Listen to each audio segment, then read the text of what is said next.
बड़ा सोचे, बड़ा ख्वाब देखे। एक मौलाना रूमी की सही है कि जब अल्लाह ने तुम्हें पर दिए, क्यों चूंटियों की तरह रींग रहे हो? अल्लाह ने आपको अशरफुल मखलूकात बनाया है। पाकिस्तानी कौम सुनो, अल्लाह ने आपको अशरफुल मखलूकात बनाया। फरिश्तों को कहा कि इंसान के सामने झुको। अल्लाह ने आप में वो पोटेंशियल और टैलेंट दिया है, आप जो चाहे बन सकते हैं।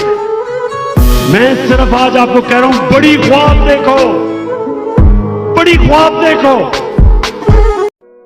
मेरा ये ईमान है, मेरी सियासत नहीं, मेरा ईमान है।